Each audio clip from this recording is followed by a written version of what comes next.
There is a moment late at night when the noise of the world finally fades, and in that silence, something else rises. A quiet, cold hum in the back of your skull. A ghost in your own machine. It is the feeling of shame.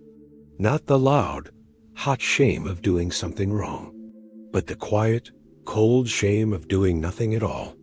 You broke the same promise you made to yourself yesterday, and the day before, and the day before that. You looked your future self in the eye and you lied to him. Again. You walk past the mirror and you feel it a strange, hollow resentment toward your own reflection. Not because you hate yourself, but because you no longer believe yourself. Your words have become weightless. Your vows have turned to dust. The man who made the promise last night, filled with a temporary fire, is gone. He has been replaced by the same tired face, scrolling again, running again, hiding again from the sacred contract he made with his own potential. You think this is a private war, a simple battle between your lazy self and your disciplined self. You think the problem is a lack of willpower, a need for a better system, a new motivational video. But what if I told you this isn't a battle? It is a symptom of a much deeper spiritual wound. What if I told you that your lack of discipline is not laziness, it is a form of exile? The great psychologist Carl Jung once said, "People will do anything, no matter how absurd, to avoid facing their own soul." And that is where we begin, because avoiding discipline is exactly that. It is an exquisitely crafted strategy to avoid meeting the man you were born to be. Today, we will not offer you tips or tricks. We will descend into the underworld of your psyche to uncover the root of your self-sabotage. We will prove to you that the undisciplined version of you is not who you are. It is merely a survival mask you have been trained to wear, and we will teach you how to finally take it off. The Shadow Pact. To understand the war you are fighting every morning, you must first understand the nature of your inner landscape. Jung believed that the human psyche is not a single, unified entity. It is a dynamic system of opposing forces, a collection of fragmented parts. And your lack of discipline is the most obvious symptom of a psyche at war with itself. He called it the split soul. Think about it. One part of you, the conscious, ambitious self, sets the goals. It makes the plans. It vows to wake up at 5 a.m., to go to the gym, to write the book. The other part, the unconscious, shadowy self, quietly sabotages every effort. It hits the snooze button. It craves distraction. It seeks comfort. Every day you repeat this cycle, you are not just wasting time. You are deepening the split. You are reinforcing the civil war within you. You feel resistance not because you are lazy, but because your mind is rejecting the fraud of who you are pretending to be. You are saying one thing and doing another. This psychic incongruence is exhausting. It is a spiritual sickness that drains your will to live. But to heal this split, we must first understand its origin. Where did the fracture begin? You weren't born undisciplined. You were trained, not in one moment, but through 1,000 small betrayals. Some from the world and some from yourself. Let's make it conscious. Go back, not to relive, but to understand. Do you remember the first time your discipline was punished? Maybe you got excited about a project, built something small, took pride in it, only to watch someone tear it down like it was nothing. Maybe you tried to speak up with a structured thought and were silenced. Maybe you were mocked for your intensity.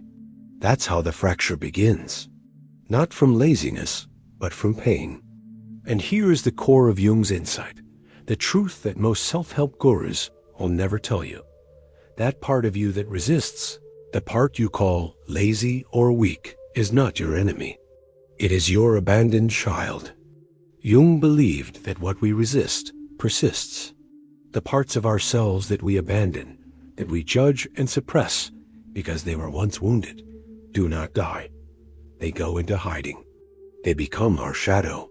And here is the brutal, liberating irony that will change everything for you. Your shadow is not just the repository of your dark or broken arts.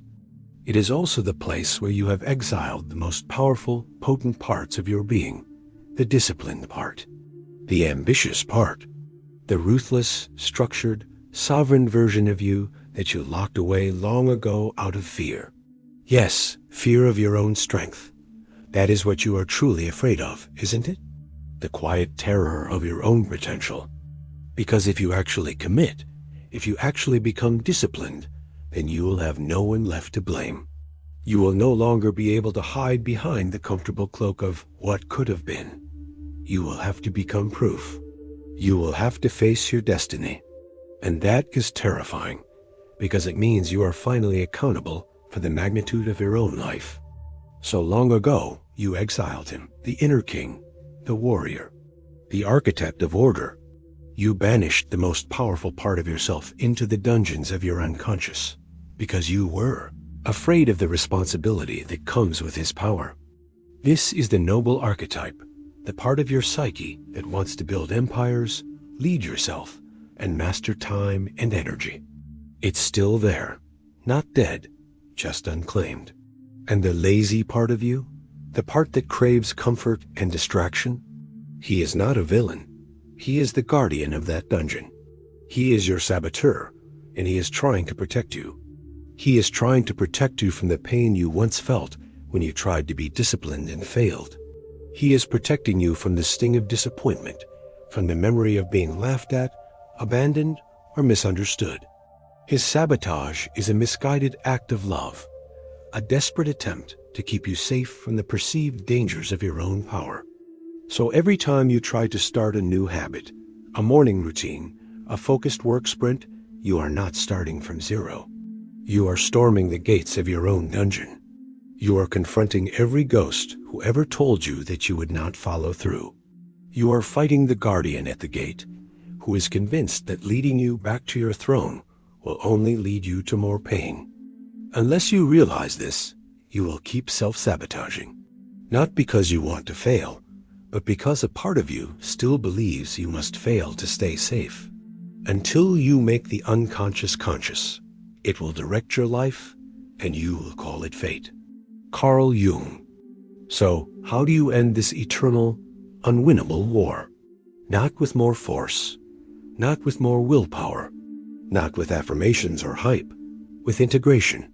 You must stop trying to kill the lazy version of yourself. That is an act of continued self-rejection. You must turn around, walk towards the guardian of your inner prison, and ask him a question. You must ask him with genuine curiosity.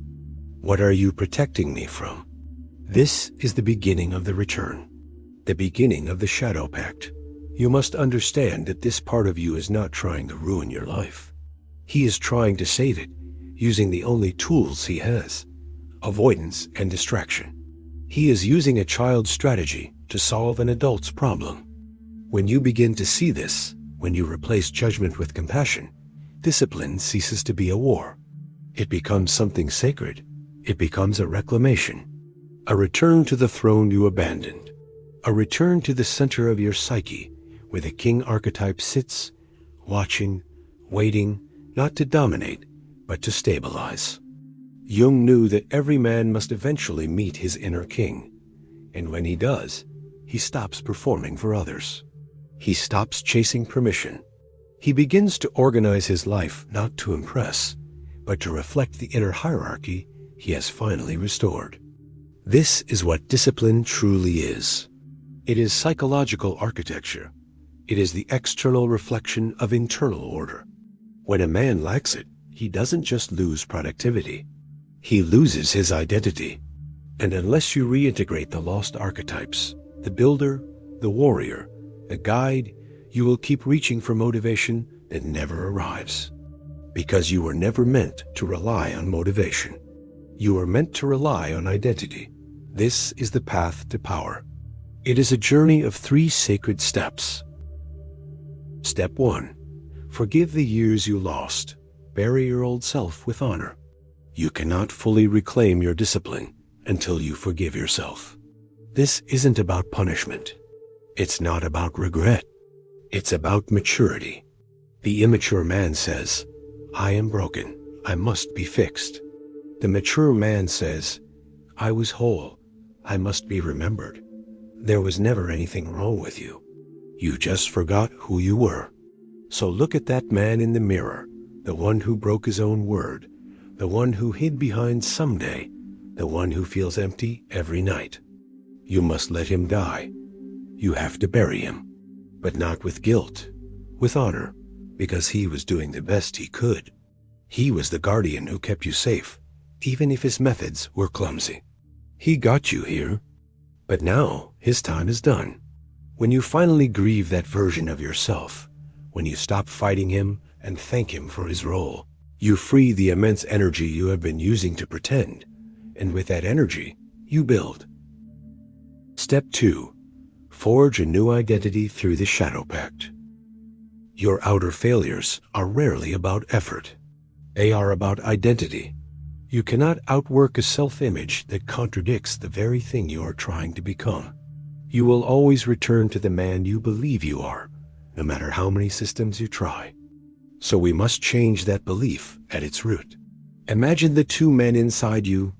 One is the sovereign. He wants power, legacy, structure.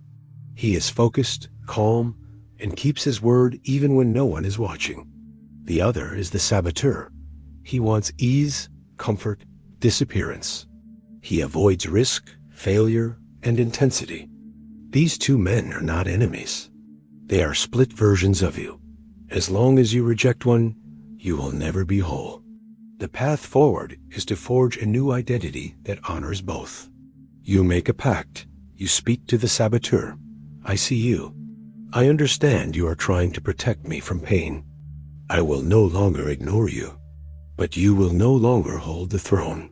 Your role is now my advisor on risk, not the king of my inaction. And then you declare, not as a hope, but as a fact, I am the man who integrates order and chaos. I am the man who walks with his shadow, not against it. This is who I am. This is what I do. Identity precedes behavior. Once your identity changes, your behavior has no choice but to follow. I am not what happened to me. I am what I choose to become. Carl Jung. Step 3. Transform discipline from a grind into a ritual. Every time you choose what feels good now instead of what builds you later, you are telling time, I don't respect you. And time, like any sacred force, responds in kind. It begins to move against you. You feel late. You feel stuck. You feel like everything is slipping away because you never honored the gift you were given. Discipline, at its highest level, is not willpower. It is not force. It is ritual. It is a sacred rhythm between you and the future you have sworn to build. It is a way of relating to time with reverence. You wake up not because you must, but because you get to meet your oath again. You train not to punish yourself, but to remember the strength you once forgot. You eat clean not for vanity, but because your body is the temple of your resolve. Your desk is not a place of work, but an altar where you make sacrifices to your future self. Your days change, not externally at first, but internally. You begin to feel carried by purpose, by the calm that comes when your life is no longer a chaotic reaction, but a deliberate, sacred declaration. This is how you prove to your unconscious that you are safe, that you are in control, that the king has returned to the throne. The greatest work of your life is not success. It is not wealth. It is individuation, becoming whole, becoming real, uniting the fragmented parts of yourself into one living, breathing truth. And discipline is the pathway to that truth. So I leave you with this final question. What would your life look like if you stopped living as a reaction to your past fears and started living as a declaration of your future self? Every minute you delay, your inaction becomes a brick in the architecture of regret. You don't just lose time. You become shaped by the loss. Carl Jung also said, you are what you do, not what you say you'll do. That line should haunt you. Not because it is harsh, but because it is the most brutal and honest mirror. You don't need to be convinced of who you are. You are already proving it, every single day. But this moment, this breath, this heartbeat, this uncomfortable truth rising inside you, this is your initiation. You don't need another reason. You don't need to feel ready. You are already worthy of being disciplined. You just haven't been reminded. So let this be the last reminder. Return to your vow. Not tomorrow. Now. Because once you do, you will never avoid discipline again. Not because you have to, but because you will finally know what it feels like to be a man who keeps his word to himself. This is the path to wholeness. The war is over. The pact is made. If you are ready to stop fighting yourself and start leading yourself, if you are ready to reclaim your exiled king and restore order to your inner world, then make your declaration. Join the others who are on this path. Go to the comments and write, "I am whole." It is not a goal. It is a statement of your reclaimed identity, a declaration of peace. Subscribe to the Thinker's Codex. Your journey home has just begun.